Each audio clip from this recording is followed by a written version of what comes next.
ஒரு வருஷத்துல ஒரு பைலட்னால 1000 மணி நேரம் தான் பறக்கணும் ரூல். இதுதான் ஸ்டாண்டர்ட், இன்டர்நேஷனல் ஸ்டாண்டர்ட். அதுக்கு மேல பறக்க கூடாது. ஒரு 8 hours ஃப்ளை பண்றீங்கன்னா ஒரு 17 hours ஆஃப் வேக்ஃபுல்னஸ் இருக்கும். நீங்க ஆன் டியூட்டிக்கு நீங்க இப்போ 4 மணிக்கு நீங்க ஃப்ளைட் எடுக்கிறீங்கன்னு வச்சுக்கோங்களேன், நான் 3 மணி வரைக்கும் தூங்கிட்டு கரெக்டாக 3:30 ஏஞ்சு நம்ம போயிடலாம். நம்ம சாதாரண ஒர்க்கில் அப்படி பண்ண முடியும். நீங்கள் 4 மணிக்கு ஃப்ளை பண்ணுறீங்கன்னா 2.5 மணி நேரத்துக்கு முன்னாடி நீங்கள் இதில் இருக்கணும், ஏர்போர்ட்டில் இருக்கணும், டியூட்டிக்கு இது பண்ணியிருக்கணும்.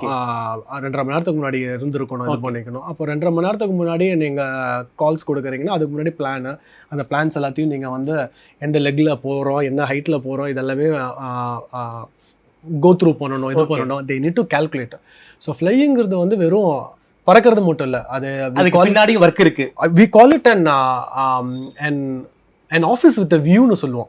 ஒரு வியூ இருக்க ஒரு ஆஃபீஸ் தான். உட்காந்து கால்குலேஷன்ஸ் எழுதிக்கிட்டே இருப்போம் நாங்கெல்லாம். இந்த இடத்துல மாதிரி ஒரு பைலட்ல ஒரு தொடையில மாட்டிக்கிறதுக்கு ஒரு இது இருக்கும், நோட் இருக்கும், பேனா இருக்கும். நாங்கள் பாட்டு உட்காந்து எழுதிக்கிட்டே கால்குலேட் பண்ணிக்கிட்டே இருக்கணும். சின்ன சின்ன, ஏன்னா மேலே வந்து ஃபுல் மேத்தமெட்டிக்ஸ் அண்ட் ஃபிசிக்ஸ்.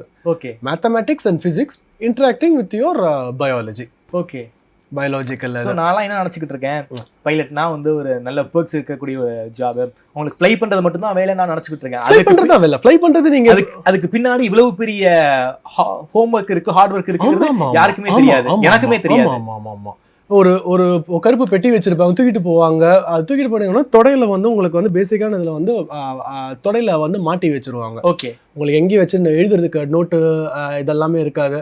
நீங்க ஃப்ளை பிளாங்க் ஆச்சுன்னா பேப்பருக்கான இது கீழே விழுந்துரும். ஸோ அதனால இதுக்கு அடியில் ஒரு ஸ்ட்ராப் போட்டு தொடையில கட்டிக்கிட்டு நீங்க ஃப்ளை பண்ணும்போது அந்த கால்குலேஷன் நீங்க பண்ணணுமா, என்ன பண்ணிக்கிட்டே இருக்கணும். நீங்க ட்ரிஃப்ட் ஆச்சுன்னா உங்களுக்கு, அதாவது இப்போ இங்கேருந்து இந்த நேர்கோட்டில் போறீங்க, போகணும்னு நினைக்கிறீங்க, கொஞ்சம் திரும்பிட்டோம் அப்படின்னா வந்து நமக்கு இங்க தெரியும். ஓகேங்களா? பட் வேறஸ் நீங்க ஏரோப்ளேன்ல மேல ஆகாயத்துல இருக்கும்போது எவ்வளவு ட்ரிஃப்ட் ஆயிருக்கீங்கன்னு தெரியாது. அதே மாதிரி எதிர்காத்து எவ்வளவு இருக்குன்னு தெரியாது, பின் காத்து உங்களை எவ்வளவு தூரம் தள்ளி இருக்குன்னு தெரியாது, எவ்வளவு தூரம் உங்களை கடல்லையாச்சும் உங்களுக்கு வந்து தெரிஞ்சிடும். உங்களுக்கு அலை இந்த காத்துல வந்து இந்த பக்கம் தள்ளிட்டு போகுது, மேல இருக்கிறது தெரியும். அப்போ என்னன்னா கீழே இருக்கிறத பார்த்து ஒரு இடமா பார்த்து நீங்க வந்து கால்குலேட் பண்ணி, இவ்வளோ மாறி இருக்கும், இவ்வளோ டிவியேட் ஆயிருக்கும், இந்த இடத்துக்கு நான் வந்து 2:14 அந்த இடத்துக்கு வரணும், இந்த ஹைட்டுக்கு வரணும்னு கால்குலேட் பண்ணியிருந்தேன். ஆனா இங்க பார்த்தா வந்து 2:16 வந்துட்டேன். அப்போ 2 நிமிஷம் ஏர்லியரா வந்திருக்குன்னா பின் காத்து என்ன வந்து தள்ளி இருக்கு.